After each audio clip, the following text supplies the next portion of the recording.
Sabe, geralmente, quando a mídia ou os grandes institutos falam sobre geopolítica internacional, existe uma expectativa, tipo, quase tácita, de uma precisão cirúrgica, né? Sim, com certeza. A gente trata a diplomacia meio que como uma equação de engenharia. Exato, ou uma fórmula matemática, tipo, o país A impõe uma tarifa super severa sobre o país B, aí o país B responde cortando os laços diplomáticos e os analistas simplesmente apontam para um gráfico de barras e dizem que a relação de causa e efeito está bem ali. É uma transação limpa, né, previsível e, acima de tudo, racional. E esse é o modelo mental que dominou o último século inteiro.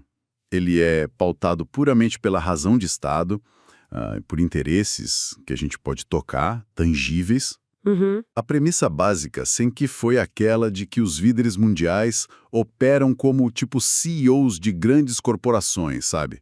Eles calculam os riscos, avaliam os custos e tentam sempre maximizar os lucros territoriais ou financeiros. Pois é, e a gente se apega muito a isso porque, no fundo, é reconfortante. Traz segurança. Sim, a ideia de que o mundo é movido por planilhas do Banco Mundial, tratados assinados em Genebra, blocos comerciais, isso dá pra gente uma falsa sensação de controle.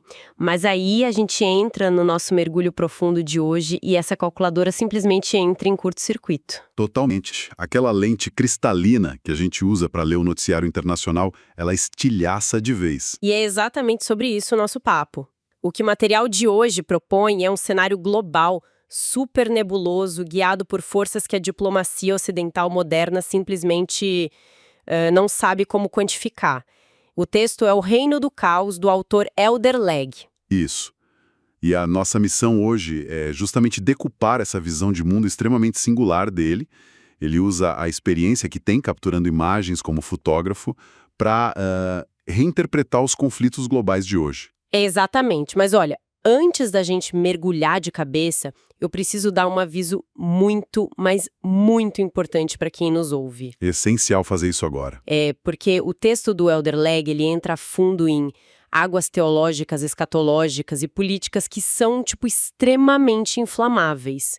Então tem que ficar cristalino aqui que o nosso programa não toma lados, tá? De forma alguma. A gente não está endossando as visões políticas ou teológicas do texto. O nosso objetivo hoje é estritamente jornalístico e analítico.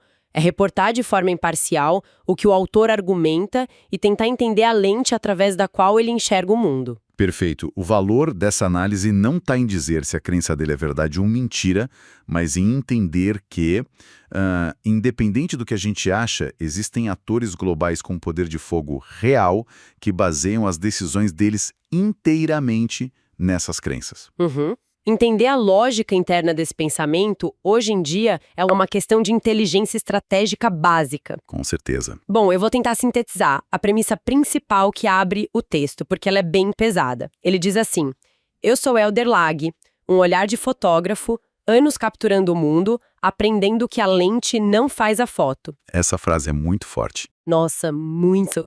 E ele repete, enfatizando: a lente não faz a foto.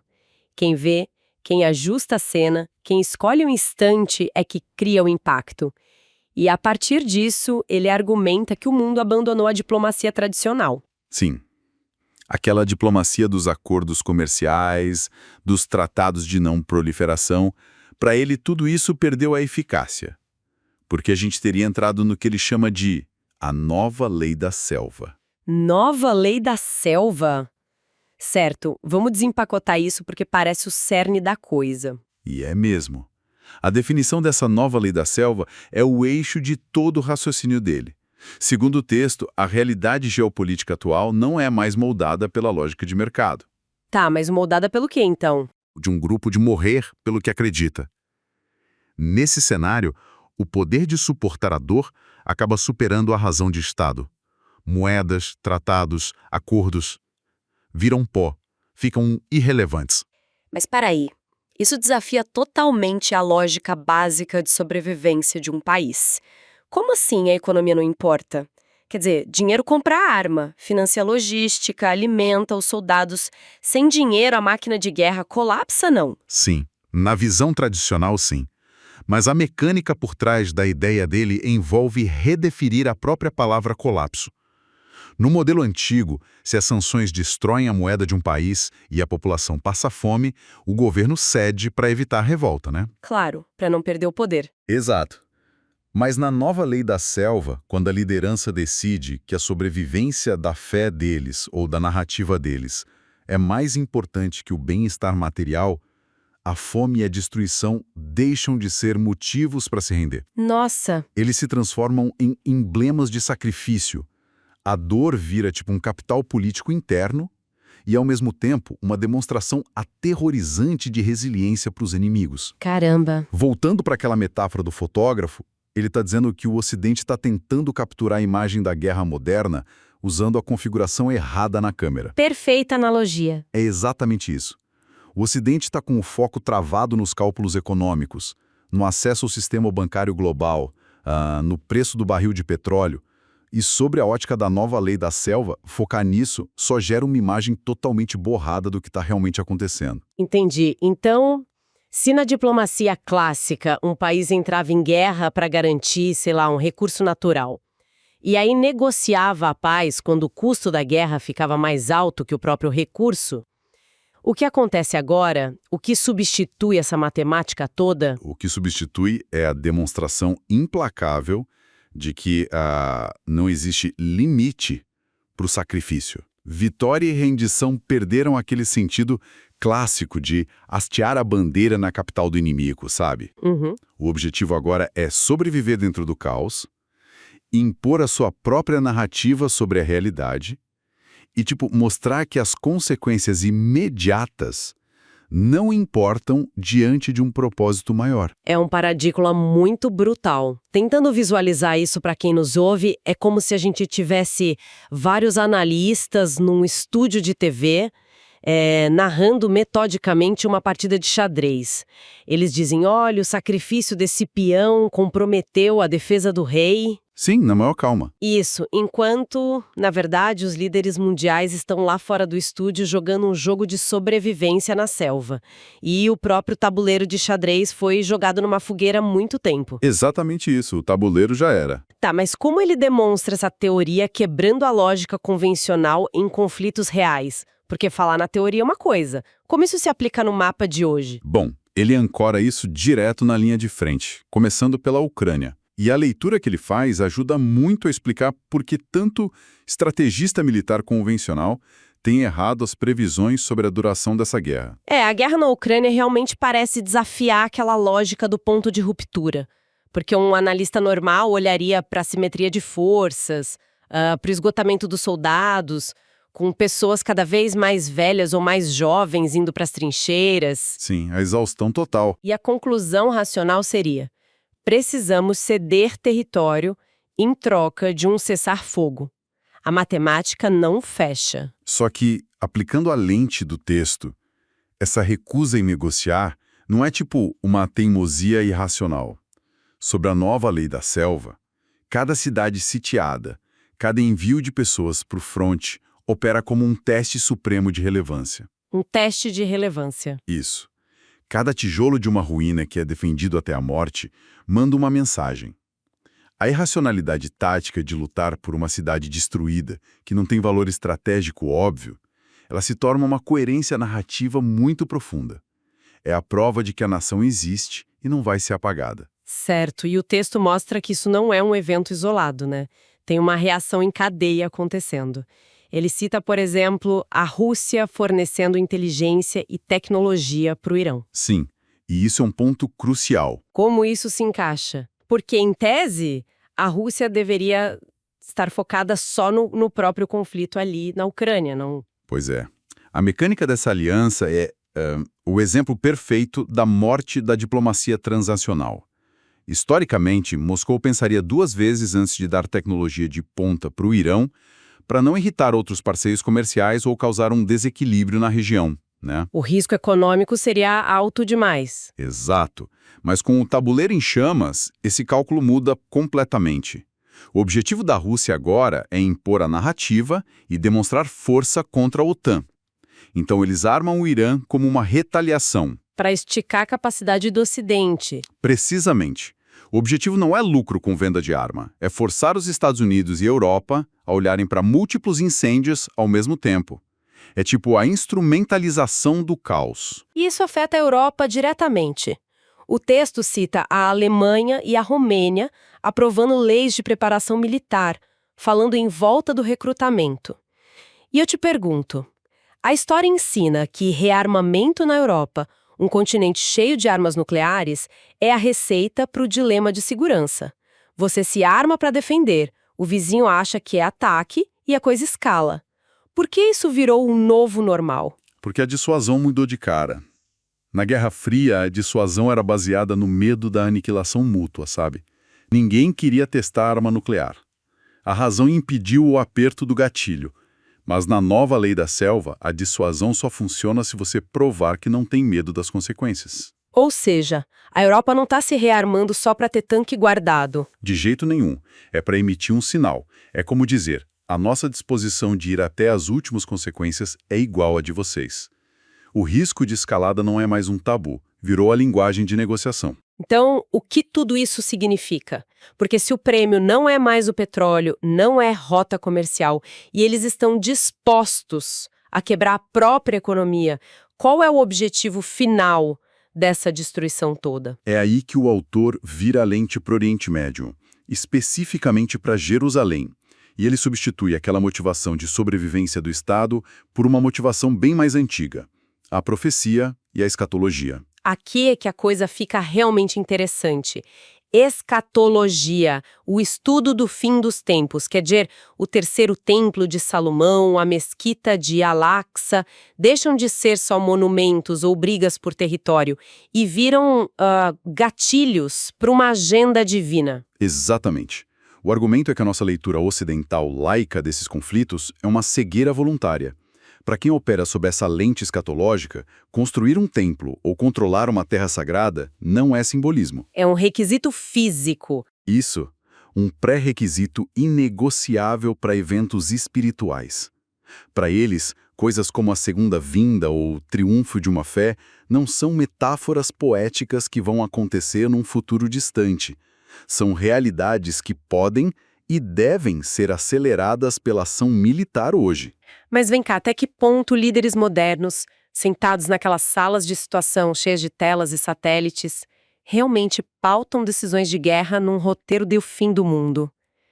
Muito analista diria que isso é só discurso para inflamar fã-clube radical e que nos bastidores é tudo pragmatismo. E o autor diz que tratar isso como só discurso é uma falha de inteligência absurda.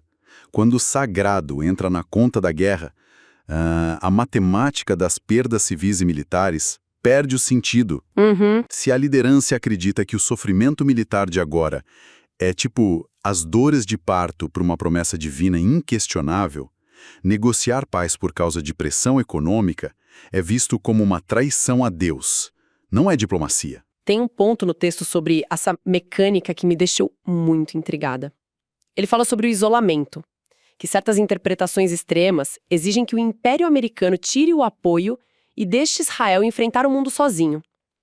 Mas, sob uma ótica militar, querer perder o apoio da maior potência do mundo é suicídio. Por que eles iriam querer esse isolamento?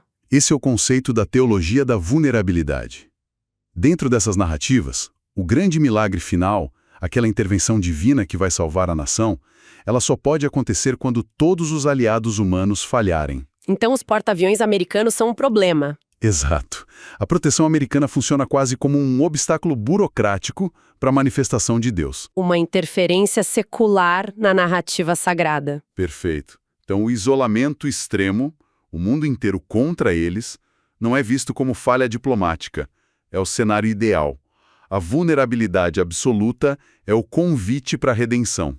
O caos não é tragédia, é o instrumento purificador que vai trazer a promessa. Nossa, isso inverte a lógica de vitória. A dor deixa de ser um motivo para parar a guerra e vira o motor dela. Mas, trazendo isso para quem nos ouve, como a gente deve processar o noticiário amanhã de manhã, sabendo disso tudo? O recado do Elder Lag é um alerta sobre como a gente consome informação. A gente precisa aceitar o desconforto de que a nossa racionalidade não é universal. A guerra hoje não quer forçar a assinatura de um papel numa mesa bonita. Ela quer alterar a realidade física para que ela se encaixe numa narrativa invisível. Sabe, lendo essa parte, me veio uma analogia super clara. É como se a gente, lendo as notícias internacionais, estivesse tentando medir a força de um furacão categoria 5, usando uma régua escolar de plástico, aquela de 15 centímetros, sabe? Nossa, é a imagem perfeita da frustração dos analistas. A ferramenta não entende o tamanho do evento. Exato. A gente pega essa régua, que seria o impacto no PIB, a inflação, os juros, e tenta usar para prever o que um líder focado no sagrado vai fazer. A régua quebra na hora, porque o furacão não está nem aí se a bolsa caiu 3%. O vento vai continuar soprando e destruindo tudo. E o perigo de continuar usando só a régua da economia é que a gente vai ser pego de surpresa o tempo todo por eventos impensáveis. O texto fala que a gente precisa treinar os nossos olhos para ler teologia, história da religião e textos sagrados com a mesma seriedade que a gente lê o relatório do FMI. O dogmático dita os mísseis muito mais do que o preço do petróleo. É um exercício mental pesado, mas essencial para não ficarmos em choque a cada notícia urgente.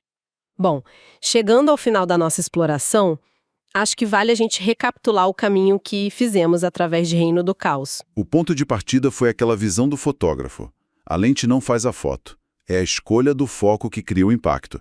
E a partir daí, vimos a falência da diplomacia tradicional. Isso. E como essa falência abriu caminho para a nova lei da selva, onde a força e a disposição visceral para o sacrifício engolem a lógica do dinheiro. A gente viu isso na Ucrânia, onde as ruínas viram teste de relevância, e na Rússia, armando o Irã para espalhar o caos e cansar o Ocidente. E no nosso mergulho mais fundo, a gente olhou para o Oriente Médio com essa lente escatológica, onde o caos e o isolamento não são falhas, são os ingredientes exatos para cumprir profecias milenares. Uma visão onde o caos é o instrumento do que eles consideram ser a vontade de Deus. O que deixa a gente com uma provocação final, uma semente de questionamento que fica no ar para quem está acompanhando a gente. Uma reflexão necessária. Pois é. Se a nova métrica de poder no mundo é essa disposição inabalável para o sacrifício e para a destruição em nome do sagrado, o que acontece inevitavelmente quando duas nações ou blocos com profecias completamente opostas se chocam? Especialmente se as duas acreditarem que o caos absoluto é doloroso, mas é um requisito inegociável para a salvação delas. Esse é o grande paradoxo. E num planeta armado com ogivas nucleares prontas para o disparo, quando a fé esbarra na destruição mútua garantida, o que é que cede primeiro? Será que a diplomacia foi extinta de vez pela lei da selva? Ou será que, de frente para o abismo, a velha diplomacia vai ser forçada a renascer das cinzas por puro instinto de sobrevivência um segundo antes do fim? É o tipo de dilema que deixa claro.